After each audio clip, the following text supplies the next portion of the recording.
we recording? I should be on. Unless it was for a reason.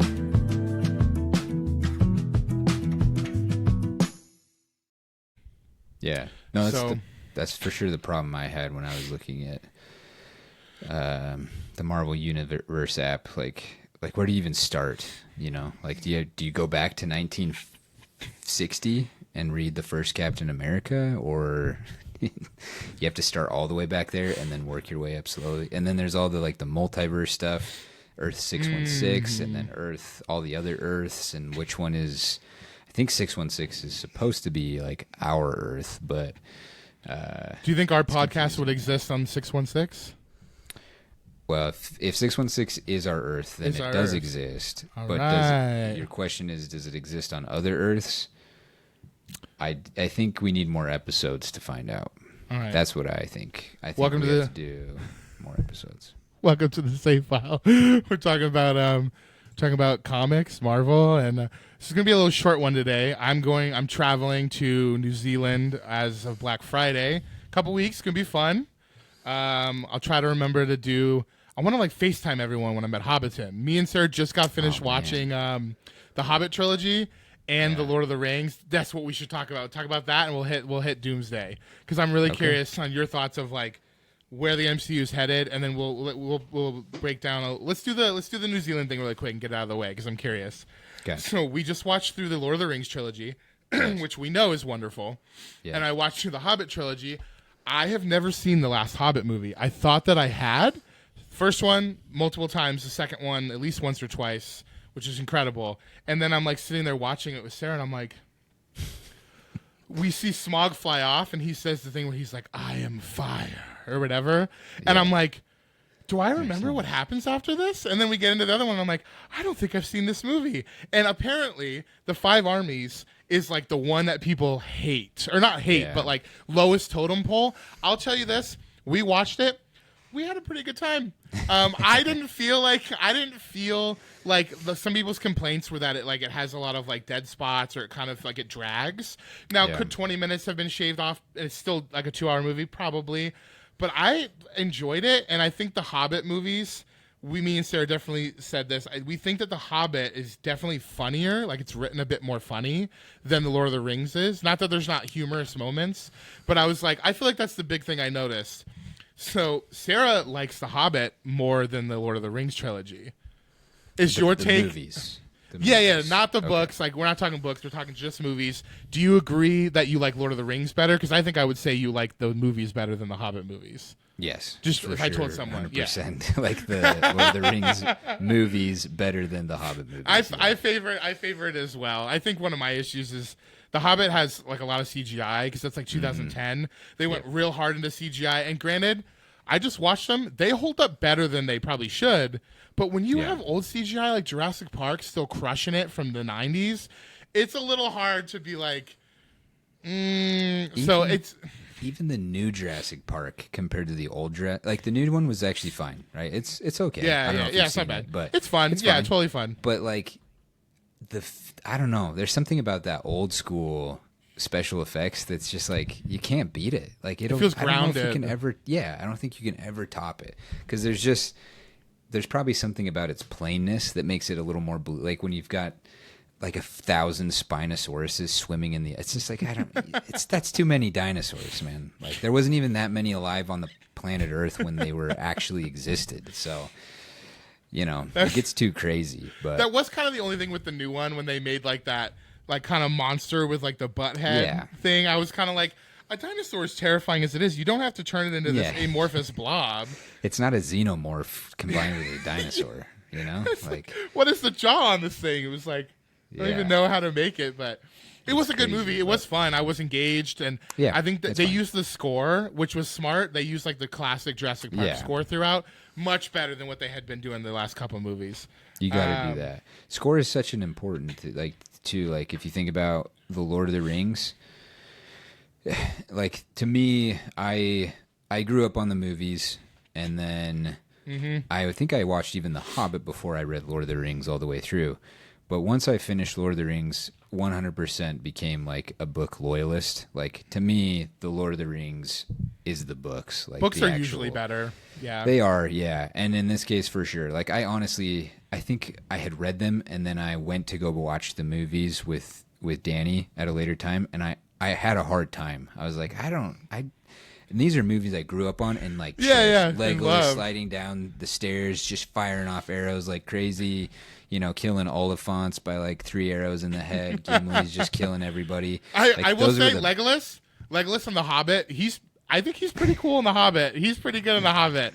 Like he has some cool moments. Like he's flying, man. He's defying gravity by jumping on bricks, which. I mean, the elves do technically, they are lighter, so we were talking about that. But my brother was telling us before we had watched it. He goes, I don't know. There's that whole scene where he like jumps on bricks that are floating in the air, and we're watching it. I completely forgot about it, and Sarah just goes, "That's the scene Nathan's talking about." And I was like, "What?" And he goes, "Oh, the bricks," and I was like, "Yeah, he doesn't even look like himself. He's like full CGI too." Yeah. But he does do some cool stuff in the movie. He does. But it's just Legolas is a well-built character, so I think it's easy to work with him. Yeah. And if you've ever read The Hobbit, he's not even in The Hobbit. So, the book, him and the other elf aren't in it. A lot of that side story. Thuriel or whatever her name is. Yeah. Which is fine. And she was they're fine. Yeah, they're fine. Great actress. And again, it added the action, right? The Hobbit as a book misses a lot of the action. Like you were saying, it's like dialogue, it's kind of that story. funnier, lighter tone. And that's exactly how the book is. Like I would read The Hobbit to my kids now. I would not read Lord of the Rings to my kids right now. Like they're just, the darkness that is in that book is a little bit much for their age. Like in a couple years, sure. But so it's not like overly dark, but it's much darker than The Hobbit. So yeah. Okay. But, I don't know where I'm going with that, but so you obviously like the original trilogy. You still like the movies better, even though you're so inundated with the book now that you kind of feel like you're cheating on it. Where you're like, this isn't as good as the books. Like I get it. When Harry Potter came out and I had read through the Harry Potter books, I remember, especially when that fourth one hit. I remember it was so much bigger than all the other books, and the movie. It's fun. It has a lot of good stuff, but it's like you're missing whole characters. You're missing storylines, and it's just like I remember being like, it's just like you're missing stuff. And I know they're trying to like redo the TV show and hopefully make that better. I haven't watched The Rings of Power. I can't remember if you said you did. Yeah, I did. Yep. Did you keep watching it, or did you fall off? No, I've kept watching. It's gotten better. Season 1 was a little rough. Season 2, it's like most things, and you and I have talked about this with. This is kind of just, we're going real broad now, just basic media discussion instead of a specific subject. But you and I have talked about it with Halo. You kind of just have to know what you're getting yourself into, and then it's okay, right? Like I think that's how too many people get hyped up on like what their expectations or assumptions. Yep. And then it's just a total letdown. It always is, most of the time. I guess I shouldn't say always. Some people do nail it. I think Fallout, I never saw it, but I've heard that they nailed it pretty good. It's so good. So the first season Walter of Last Goggins, of Us, incredible. Last of Us. Walton Goggins is like, he crushes that. He carries that show to a point. Yeah. Yeah. So, and he's a great actor. But Last of Us is another good example. So it can be done. I think it's just hard, and so people miss the mark. So Halo missed the mark for sure, and that's when I actually have a hard time letting go of, just because Master Chief is like a personal hero. It's a big. To watch them denigrate him to such a level, I just can't. It's hard for me to stomach. Rings of Power is good if you can take the good with the bad. It's second age. Lord of the Rings and The Hobbit are all third age. Actually, like well beyond, like at the very end of third age, because if you remember in the movies, when they defeat Sauron and Aragorn becomes king, that is the Age of Men is now starting. The Age of Elves is over, and the Age of Men is beginning. That's a new age. That's the fourth age. So you're right there at the tail end of the third age. Rings of Power is the second age, so well before all of that's happening. And Tolkien did write pretty extensively about the second age. So if you're a nerd like me and you're just way in it, you can watch Rings of Power and be like, oh, that's not right, or that's inaccurate, or didn't happen that way. But if you can get past some of that and just appreciate the fact that, for me, it was just like a good way to get back to Middle Earth. without having to rewatch the movies or reread the books again. It's like I get to go back to, because they do very much the Peter Jackson style Middle Earth. Okay. And for me, it's like I get to go back to Middle Earth for an hour a week, and that's nice worth little it. visit. Yeah. Mm-hmm. Do you think? I was asking Sarah this, and this might exist because you might know more about the general lore of it. Is there potential in the next 10, 20 years for someone to make a Gandalf like prequel movie? Is there enough lore existing? Or do you think that they'd have to really fabricate it? Just because he's so much older that I'm like, they could probably do a whole thing around who he was and how he became, if it's interesting or the lore exists. If they have to completely build it, then it'll probably never happen because no one's going to write it the right way. Yeah, the lore exists. I don't know if it's a compelling story, though. Okay, that was the other thing, yeah. Yeah, you'd have to make it... I mean, Rings of Power is kind of doing that, just as a side note. Okay, I was wondering. He's in it, but that's where some of the technicalities get a little messy because technically Gandalf wasn't there in the Second Age. He didn't come until the Third Age. Yeah. And so... It's like the end of the Hobbit movie when Legolas, he tells him to go find Aragorn or his dad. Yeah. It's like, Sarah's like, what is he like? Well, how old would he be? It's like, yeah, something doesn't add up here. Yeah, I can't remember how old. That was Aragorn. Like a throwaway. It was a fun like tie-in to the other story. Like I get why they wanted to. From the casual viewer, probably a fun little thing. But anyone else who loves it, which most people I think love it a good amount, everyone was probably like, nah, it doesn't make sense at all. Why'd they do that? Yeah. Yep, that's one of those things. Like, yeah, it's like a fan service if you know who Aragorn is. Yeah, fan service. But if you really know who Aragorn is, then it's like that's insulting. Not really, but no, it's fine. And I can't remember. Now we're gonna go off on tangents of things. Like I can't remember how old Aragorn is, but he is of Númenorian descent, so he does live longer than most men. Than a normal, yeah. Yeah, so there's that factor. Anyways, I don't know what we were talking about previous to that. Oh, Gandalf, a Gandalf movie and all that. They're doing so pre-Hobbit. Probably not a ton of interesting stuff. I mean, Gandalf really gets interesting once he starts meddling in the affairs of men, which is essentially around that time. Mm-hmm. There is the spot in between the Hobbit and the Lord of the Rings, which the Hobbit. Does the Hobbit cover that a little bit? No, it doesn't. That's all pre. Anyways, there is that. There's some time in between that, and then there's the time. Oh, right. There's like 60 years. Yeah. Well, there's also the part between when he visits Frodo for the first time, and then when he comes back and identifies the ring. In the movies, it makes it seem like it's just a week or so. Like he goes to Minas Tirith and he's like reading scrolls. You know, he's like trying to figure out like, is this the Ring of Power? Is this the One Ring? I don't know. It's actually like 40 years in the books. He's gone for like 40 years. Frodo just has this ring for like 40 years, and then he comes back. So that's where I don't know if you've seen it, but Andy Serkis is making a new movie, directing a movie called The Hunt for Golem. I think is what it's called. Maybe I did hear that. Andy Serkis. I know that. Okay. Yeah. Who plays Smeagol, right? So. Yeah. Didn't they just make a game with him too? Or was that like a? I can't remember, but you're right. You're right. And Andy Serkis is great, so maybe some trust there. That could be good. I don't know. Yeah, and I think he'll do a good job. He narrated all the audiobooks for Lord of the Rings. Oh, I didn't know the that. Hobbit and the Silmarillion. He's done all kinds of stuff. So I think he is a true fan, and I think he's going to obviously do his best to keep it in line with the lore. Okay. But that is going to tell the story of Aragorn and Gandalf trying to hunt down Smeagol because they want to figure out.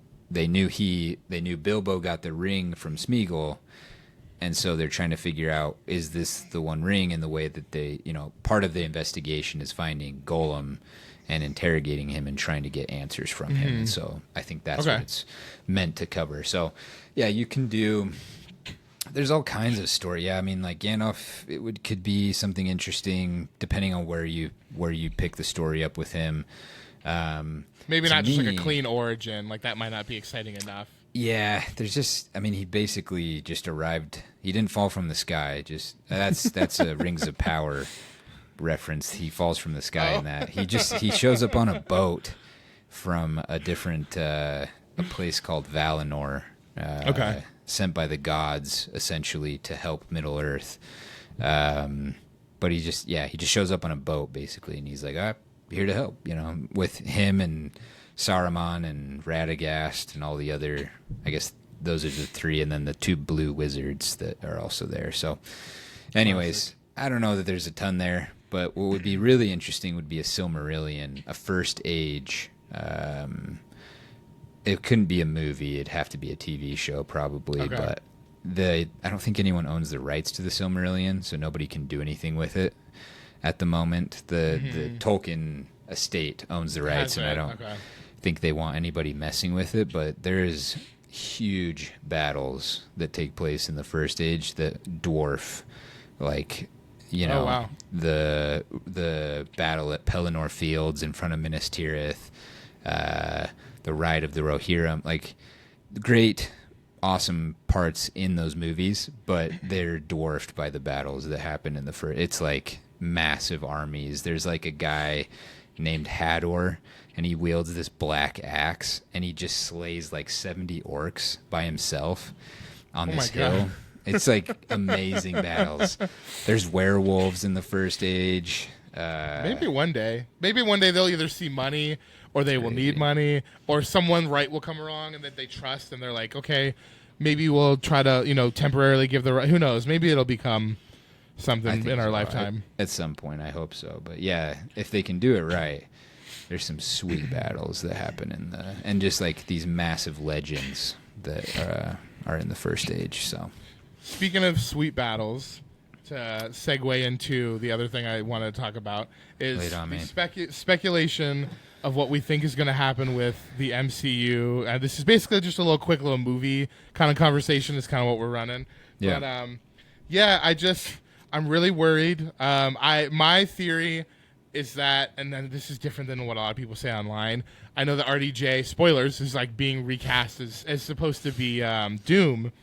And I think they're doing like a red herring thing. They're trying to make you think he's going to be a big thing.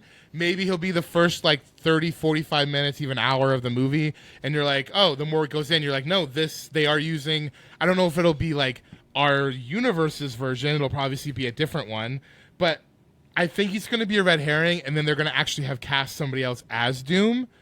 But it makes me think because does Doomsday come out before Secret Wars, right? Yeah. So they can't have Doomsday.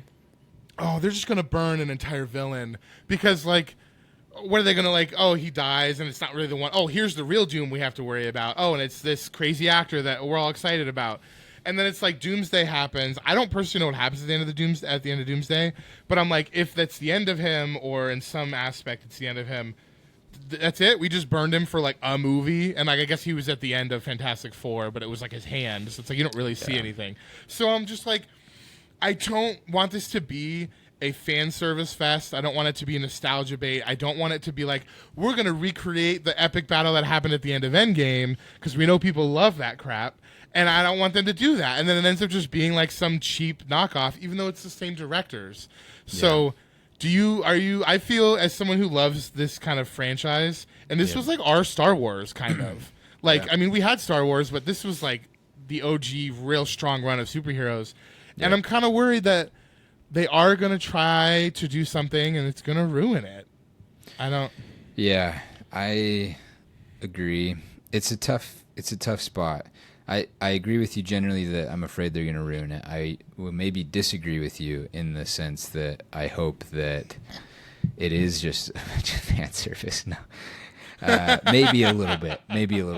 No, I want some of that. Yeah, for sure. Yeah. Here's my problem. To your point, like this is kind of the franchise that we grew up on, the big one, and it was fun to see it mature over time. To go and see Iron Man in 2008 as like I don't know how old we would have been, but 12, 13, something like that, years old. And it's awesome. The CGI also on that one holds up pretty well. Really well, yeah. And frankly, that's like when you're that age too, and you're seeing, this cool, I don't know if you'd call Tony Stark suave, but he's just like he got a big He's ego, slick. super, yeah, slick, super. He's obviously narcissistic, but like the confidence that comes from it, you're just like, I want to be that guy, you know, a little like when you're 12 or 13, you're like, that's the coolest you can be. You're like, he's smart. He's like, Yeah. he's put together. He's got things figured out. Like, there's all these like pros that you see, but then you start to kind of see more about who he is, and you uncover it, and that's where you grow with him. Yeah, you grow with him, especially as you get older too, right? Like you start to mature out of like thinking that's a cool way to be. Like being a jerk to everybody is awesome. No, it's not. But and that's just kind of who Tony Stark is. But there's still like a piece of me that like holds on to Tony as like and to Steve Rogers. Like those two characters to me will always be like this kind of duality of these characters I grew up with that I kind of idolized, right? The Tony Stark cool guy, very smart, obviously narcissistic, but has a good heart, and then the Steve Rogers always doing the right thing. Brave, like, brave, courageous, like these two kind of massive pillars. And then to see them both go, obviously, and when they fight each other, it's like you get more ingrained in them because you're like, it feels so real because you're like, I fought with people I love. Yeah. Civil War, you go through that adventure with them to the very end, and even the final, the finale, they're at odds still from Civil War. Oh yeah. Tony gets saved by Captain Marvel, but they're anyways, they're just there's so many dynamics to that, and to see Steve Rogers ending, and it's a very happy ending, is really awesome. Right, they found a way to kind of give him what he wanted, but like he didn't have to officially, spoiler, die. Like it was a really creative way to get it, and it felt earned. That's the most important thing, is you can't earn 10, 15, 20 years of things in a couple of years or a couple of movies. Yep. Like it's true. Feels like they're shoehorning in now. Yeah, and I think that's the down. So that's where it's a tricky balance. But for me, as a huge fan of Iron Man, like Iron Man is, I think everything I'd want to be is Captain America, but everything that I don't want to be but think is cool is Tony Stark. And there's like a piece of me that just idolizes that character of Iron Man, and just having the power to get in a suit and just blow people away sounds pretty cool too. So I think Iron Man he's always wearing like a Black Sabbath or Metallica. Oh yeah, he's shirt, hitting the music. AC/DC. Yeah, it's hitting your note for sure. Yeah, so there's just something about it that I don't know. They're almost neck and neck, but I think Iron Man edges out Captain America just slightly as far as like my favorite superhero, potentially of all time. I won't bring in the DC universe, but of all time, Iron Man may top the list for me. So to see, and in part because of what Robert Downey Jr. did with the character. So in part, I'm actually pretty excited. Like I'm like, I am excited to see him. Yeah, Robert I will Downey say that. Jr. And my only rebuttal to like it being a red herring, which I could definitely see, and they may do this, even though based on what I've heard about what he's getting paid, I guess it could just be misinformation to throw you off. But if he's legitimately getting paid what he's getting paid, he's going to be in more than a half hour. He's going to be all the movie. way. He'll be into to the very end. So then maybe they must be going, because I know that's a storyline. I know there's probably a couple where it's like that is the storyline, that there's a version of Tony that like either goes bad from being Iron Man, or he never was Iron Man, but he was always him. I know there's just different, maybe that's the approach. But the thing that kind of worried me when I was going down that rabbit hole like weeks ago is I started seeing stuff where people were talking about rebooting the entire MCU already. Yes. And getting like new faces for stuff, and I'm like, are we there already? Like, are we actually? I like, why don't we just okay, if you're gonna reboot with X-Men, and then in 20 years you can do this other like Infinity thing again and try a different approach. Yeah. But like, to me, it just seemed like the obvious choice was to jump from the Infinity stuff, kind of phase out and not try to build on Kang and all of that. And it was to like go and pivot to Fantastic Four, because I know that's what they were leading with. Build that world a little bit. I know that's a smaller team, but they could have done that and then done some kind of unique projects, and then do X-Men. And then like it just felt like they didn't know what to do. So they were kind of like panic pivoting and just going. And then the whole thing with what's his name with Kang kind of destroyed him being the new bad, the big bad. So I don't know. I'm excited. I'm like super nervous. And I liked Fantastic Four. I liked some of the recent movies. I enjoyed Thunderbolts quite a lot. I thought it was a good one. really fun. I think Florence Pugh was incredible as the lead. Yeah. The humor in it was really good. MCU has a tough run with villains on average, and I think Sentry / Void was like interesting enough. Like he wasn't low tier, but he wasn't like the best. I'm excited enough to see what's going to happen, but you know that either Secret Wars or Doomsday is coming out first. Like that's going to be a big make or break moment because Fantastic Four doing decent doesn't tell you anything because it's still its own story. It's not connected to the rest of it really, so it doesn't really tell you anything. And Thunderbolts did fine. Neither of them did like exceptional. So it's like and they're both standalone, like you said. Right. So it's hard to. I think you're right. Like if they can't land the plane on Doomsday, then nobody's gonna care about Secret Wars. So it sucks because James Gunn is taking over the DCU. I don't know if you saw Superman. I quite liked it. I think I think Man of Steel and Henry Cavill incredible in so many ways. I think Zack Snyder's universe was a bit dark for DC. Now, if you compare it to the Superman we grew up with, which would have originally had been like our parents' Superman with Christopher Reeve, that's like hopeful. That's the whole thing. Yeah. So I'm like, oh, he's going back to that. Totally on board. Clayface is going to be a horror movie. On board. Like he's trying to approach it in a really creative, lover of comics approach. And I know you don't watch Peacemaker. Crazy show, incredible show.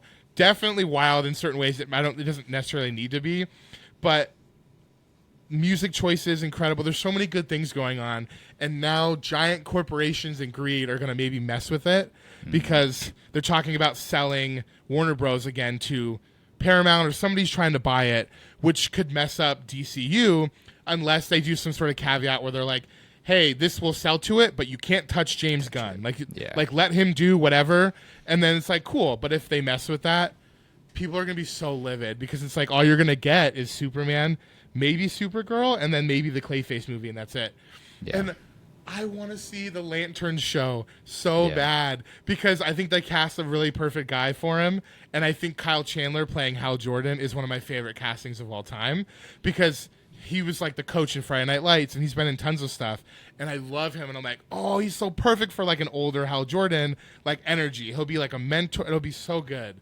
Yeah. So I'm like, I want to see this come out, especially if the MCU is on bumpy road. I want the superhero fix a little bit. Like, I'm also dying for a new Ghost Rider, and that probably won't happen for a very long time. But I want to get into those comics. That's one that they should have. I mean, if they don't bring Nicolas Cage into Doomsday as like a branch that needs to be like fixed or something, you know, like a time branch, then they missed the boat, man. They got his Superman in the Flash movie. Anything's possible. Did they? Did you watch the Flash movie? No, I didn't. Oh, okay. So there's like the scene where he's kind of like spinning in a circle. It's like the climax. Yeah. And he's like seeing time. And there's a moment where you see like Nicolas Cage, it's full-blown CGI, but he's like in his suit from the Tim Burton version and everything, and he's like standing somewhere, and I'm like, oh my god, I can't believe they got him to do that, or they like used his image or whatever. So that movie, pretty good. Chaotic as well. It had some fun moments, but definitely a crap shoot as well. But I don't know. Yeah, movies are. No, I agree. The DC stuff's looking good. Yeah, I think if they leave James Gunn alone, he'll do some good stuff. And to your point, like that darkness, it's like a weird darkness from Zack Snyder. It's not like it's Batman's, not Dark Knight darkness. It wasn't that. It's like it was it's like shot darkly. Like it's not necessarily like the tone of the movie is dark. It's just that like he's always shooting at nighttime and. Also, Superman is supposed to be their whole thing is a symbol of hope. Yeah, and you have a character who's like enshadowed, and like you're just like, this is not what this is for Batman. Save this for Batman and other people. Like this doesn't need to be him. Exactly. And he's super stoic, which is fine, but he's like, there's not a lot of emotion that Henry Cavill. I don't think it's because he's a bad actor. It's just that he just it's the direction for him. Yeah, he's not showing like a lot of. I don't remember the new guy, but he did a great job. David Cornsweet. Yeah, he was good. He was awesome. He did a great job of conveying like the hope of Superman and all that stuff. So my favorite thing in that movie was the Mr. Terrific scene. Incredible when he had the orbs and he was fighting and he was like everything. Such a well like orchestrated scene. My least favorite thing is when Superman has like an epic thing where he's like standing up to Lex in the tower and they're talking and you're like, here's this epic moment where he's like, I don't have to be like this and blah blah blah, and he's talking to him. And then the crypto just comes in and kind of makes it humorous, and I'm like, it was cute and funny, but I'm like, I'd rather have seen that through another 10 seconds with David Cornsweet just crushing it and making you feel hopeful and not cut for the humor. It's a real Loki Hulk moment. Yes, yeah, 100%. Yeah. It was the identical energy of that. Yeah. And I will say my brother said something. I asked him about James Gunn and like movies and content he's been making, because he's proven he knows how to do a team. He knows music. He has a good taste, or at least a respectful taste in music that fits for the character or the genre. Yeah. And he has the passion for it. My brother goes, I would like to see him do something a little different. And I was like not superhero. And he was like, no, just the team dynamic thing. He's done it. Guardians, now Peacemaker is basically a team thing. Mm-hmm. Like he knows how to do it. Even the new Superman, there is a little bit of a team thing with the Justice Gang. So I'm like, not a lot of people can do that well. So I get it, but also like maybe deviate a little bit and try to do something that's like solo focused, or even like, I guess we'll see with Batman and Clayface and everything. I don't know. I agree. His call out was good. Like, you want to see some diversity in what people do. So I get it. No, that makes sense. I don't know. Lots of good movies coming out. Lots of exciting stuff. We'll do an episode where we kind of dive into like fantasy and like Lord of the Rings. Your whatchamacallit just got so loud. I can like hear your AC. Oh no. You must have like hit a knob or something. It's like just full ASMR now.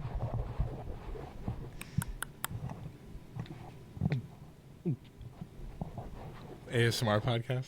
There you go. Now it's going down a little bit. Oh. You're just like I want to be You're good. Real careful. Is that better? Yeah, you're fine. I can still hear it a little bit. It just jumped because I was like, did your gain go up? I don't know. Oh, that's better. Is that better? Yeah, I think you're good. Okay. That's more back to normal.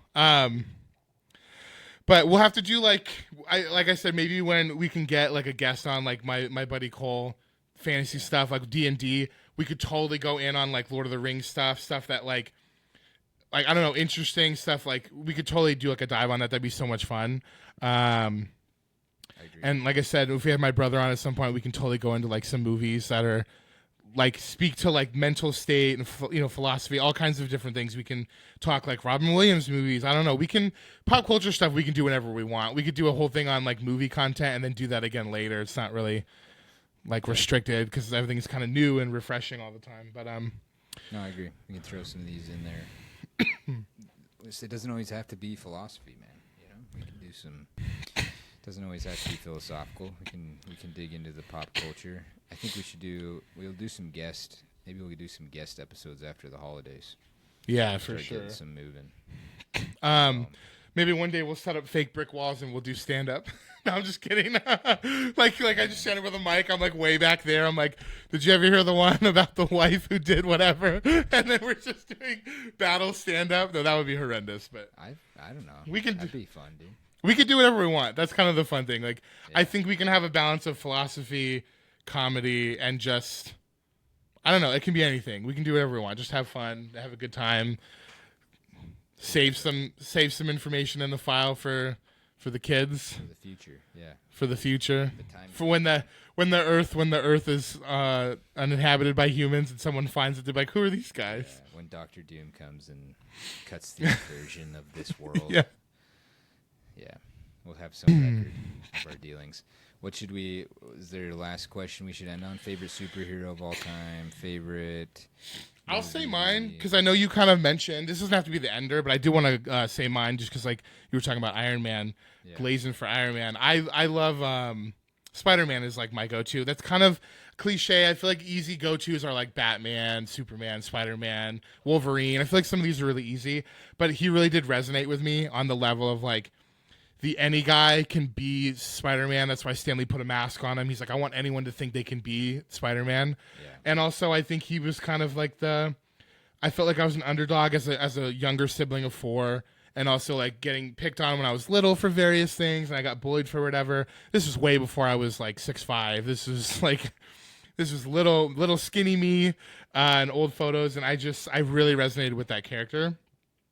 I read the comics. I watched the animated series. I watched the old one from like the 60s or 70s or whatever. I think the only thing I haven't seen is like the Japanese Spider-Man. I don't think I've seen that one where it's like dubbed or whatever. Yeah. And then obviously the 3 Spider-Man we've known today, and not going to lie, I think Andrew Garfield edges out for my personal favorite. I love Tobey, grew up with him. Something about Andrew just hits when he plays both roles. Tom Holland, though, I have to agree that he is the most well-rounded. He doesn't necessarily hit my favorite, but like you can't disagree that he even does the Queen's accent, which the other 2 didn't do. I'm like, you got to give it to him. That scene where he's with Cap in Civil War, and he's like Queen, he's like Brooklyn. I'm like, oh, so good. So definitely that. I don't know if there's another thing to to end on. I'll have to share some stuff when I come back from New Zealand. Maybe I'll learn some stuff there in the fantasy world. I'm trying to think. What we got? It's December 8th. Or December 9th, whatever day this comes out. I started listening to Christmas music. I listened to Ben Rector's Thanksgiving song. That's on like repeat every time now. It's the only good Thanksgiving song. Yeah. I know we're going to talk about music on an upcoming podcast, and we can dive into that. Maybe we can touch on like Christmas music and how that kind of affects the psyche and time of year that you're in. Yep. I don't know. Do you have like a question or last excerpt we want to end on? Can't really think of anything. I've got one. All right. Shoot.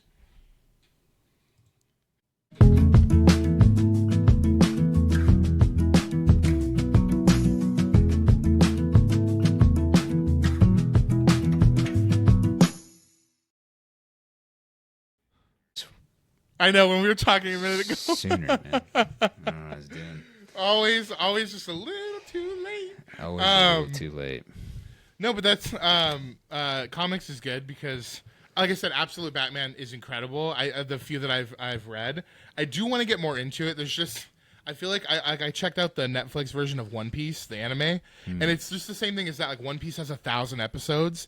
Comic books feel so daunting at this point to get into the game because there's so many. That's why the MCU is so approachable, but it's like they're kind of trickling down a bad route because there's so many comics. You can't make everything canon. Like it's just a lot to funnel into one thing.